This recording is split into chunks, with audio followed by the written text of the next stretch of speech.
नमस्कार, स्वागत है आपका कुंडली टीवी पर। नववर्ष की शुरुआत हो रही है और नववर्ष में क्या रहेगा 12 राशियों का हाल। इन सब की जानकारी देने के लिए हमारे साथ जुड़े हुए हैं नरेश कुमार जी। स्वागत है सर आपका। नमस्कार, कुंडली टीवी के सभी दर्शकों को नववर्ष की शुभकामनाएँ। भगवान करे आपका 2022 का साल जो है वो मंगलमय रहे और आप स्वस्थ बने रहें। जी, बात कर रहे हैं 12 राशियों की और इस समय हम बात करेंगे मकर राशि की। मकर राशि के लिए जनवरी का महीना कैसा रहेगा?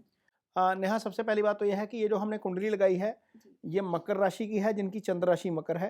जिनका लगन मकर है या जिनकी नाम राशि मकर है, वो भी इस राशिफल को देख सकते हैं, ये सेम इम्प्लीमेंट होगा। दूसरी बात, ये कुंडली जो लगाई है 1 जनवरी के दिन की लगाई है। चंद्रमा हमने यहाँ पर इसलिए रखा है क्योंकि चंद्रमा मकर राशि की हम बात कर रहे हैं।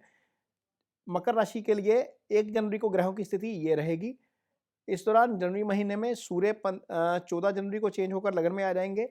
मंगल 16 जनवरी को जो है यहाँ से राशि परिवर्तन करके 12वें भाव में आ जाएँगे। शुक्र यहाँ पर अस्त होंगे 6 जनवरी को और 11 जनवरी को दोबारा उदय हो जाएँगे। तो ये 6 दिन का पीरियड शुक्र के लिए अस्त वाला रहेगा। इसका भी जो है वो राशिफल के ऊपर जो है वो उसकी गणना की गई है इस राशिफल में जनवरी 2022 के। जी, तो अगर बात करें इनके फाइनेंस की, मकर राशि के फाइनेंस की, तो कैसा रहेगा इनका ये जनवरी का महीना? देखिए नेहा, गुरु चूँकि धन स्थान में बैठे हैं और गुरु धन भाव के कारक भी होते हैं। तो गुरु की दृष्टि यहाँ से सीधी 9वीं दृष्टि कर्म स्थान के ऊपर पड़ रही है। तो कर्म को लेकर कोई डिस्टर्बेंस यहाँ पर नहीं आने वाली है। जब कर्म को लेकर डिस्टर्बेंस नहीं आने वाली है तो स्थिति अच्छी है, आय को लेकर भी डिस्टर्बेंस नहीं आएगी। हालाँकि ऐसा हो सकता है कि खर्चे बढ़ जाएँ, कारण ये है कि सूर्य यहाँ पर रहेंगे 14 तक ये खर्चे का भाव है और सूर्य इसके बाद चले जाएँगे सूर्य लगन में और मंगल इसके बाद यहाँ पर आ जाएँगे, तो खर्चे का फ्लो भी बना रहेगा, पैसे का फ्लो भी बना रहेगा। तो ऐसा हो सकता है कि साथ-साथ ही खर्चे और साथ-साथ ही आय भी आती जाए, क्योंकि गुरु की दृष्टि है यहाँ पर कर्म स्थान के ऊपर, तो गुरु कर्म को प्रभावित नहीं होने देंगे। जब कर्म प्रभावित नहीं होएगा, तो पैसे का फ्लो जो है वो प्रभावित नहीं होगा। 11वें भाव के स्वामी हालाँकि 11वें भाव में ही हैं, तो भाव को मजबूती मिलती है निश्चित तौर पर।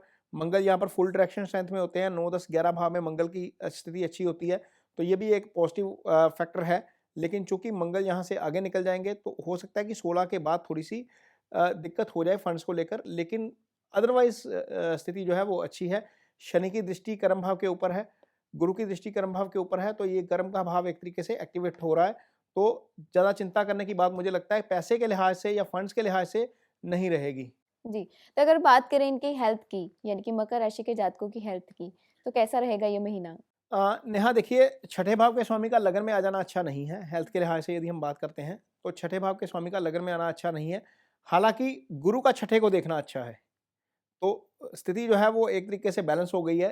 यदि गुरु की दृष्टि यहाँ पर नहीं होती तो हो सकता है फिज़िकली कोई ज़्यादा दिक्कत आ जाती। लेकिन चूँकि गुरु की दृष्टि छठे के ऊपर भी पड़ रही है और 8वें के ऊपर भी पड़ रही है, तो हेल्थ को लेकर कोई बहुत ज़्यादा लंबी-चौड़ी दिक्कत नहीं आने वाली है।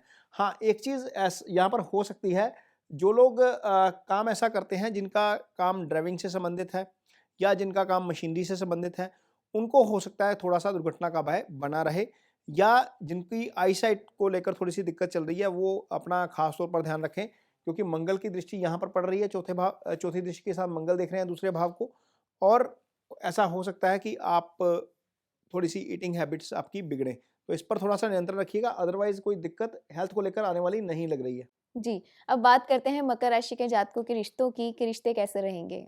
नेहा, जहाँ तक मकर राशि के जातकों के रिश्तों की बात है, तो गुरु यहाँ पर दूसरे भाव में बैठे हुए हैं। ये कुटुंब का भाव होता है, जहाँ पर गुरु की दृष्टि होती है वो भाव संवरता है, जहाँ पर गुरु खुद विराजमान होते हैं वहाँ पर रिजल्ट्स थोड़े से पॉजिटिव हमें नहीं मिलते। तो चूँकि शनि सप्तम को देख रहे हैं, शनि एक खुद पापी ग्रह है, बुध साथ में आ गए हैं तो वो भी पाप प्रभाव में आ गए हैं, तो वो भी पाप फल ही देंगे। तो 2 पाप ग्रहों की दृष्टि सप्तम के ऊपर, गुरु का दूसरे भाव में आ जाना एक तरीके से मैरिड कपल्स के लिए अच्छा नहीं है। जहाँ तक सिंगल्स की बात है, तो सिंगल्स के लिए पंचम के मालिक का अष्टम में गोचर करना अच्छा नहीं है, वो भी अस्त स्थिति में जब हो जाएँगे। तो थोड़ा-सा चीज़ें जो हैं वो डिस्टर्ब करने वाली हो सकती हैं। वैसे भी नेहा, इस राशि के जातक शनि की साढ़े साती के प्रभाव से भी गुज़र रहे हैं। तो थोड़ा-सा आपसी रिश्तों को लेकर तालमेल बिठाकर काम करने की ज़रूरत है, अदरवाइज़ चीज़ें जो हैं वो तल्ख़ी की तरफ चली जाएँगी। रिएक्ट मत करिएगा ऐसी सिचुएशन में। आप रिएक्ट करेंगे 16 जनवरी के बाद ज़्यादा, 14 जनवरी के बाद सॉरी, क्योंकि सूर्य जब लगन में आ जाएँगे, शनि के साथ आ जाएँगे, तो सूर्य आपको एरोगेंट बना देंगे। उसका असर जो है वो आपकी वाणी में झलकेगा। तो 14 जनवरी के बाद ख़ास तौर पर मैरिड कपल अपनी वाणी को लेकर थोड़ा-सा नियंत्रण रखें, चीज़ों को समझने की कोशिश करें, तालमेल के साथ बातचीत कर काम करेंगे, तो रिश्ते बेहतर बने रहेंगे। जी। अब उपायों की बात करते हैं कि मकर राशि के जातक क्या उपाय कर सकते हैं इस समय के दौरान? नेहा, सबसे पहली बात तो ये है कि शनि की साढ़े साती से ये लोग गुज़र रहे हैं, जी। तो शनि का उपाय सबसे पहले करना बनता है।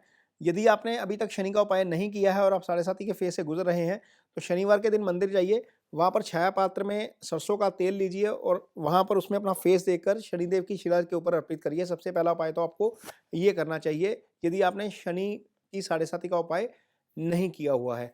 दूसरा उपाय जो आप कर सकते हैं, आपको शुक्र का उपाय ज़रूर करना चाहिए। शुक्र चूँकि आपकी कुंडली में पंचम के मालिक भी बनते हैं और कर्म के मालिक भी बनते हैं।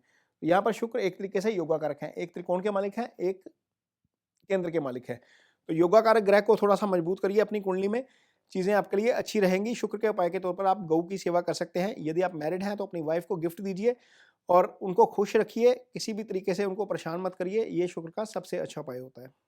तो ये था मकर राशि का हाल। अगले एपिसोड में हम बात करेंगे अगली राशि कुंभ की। जुड़े रहें हमारे साथ। धन्यवाद। नमस्कार।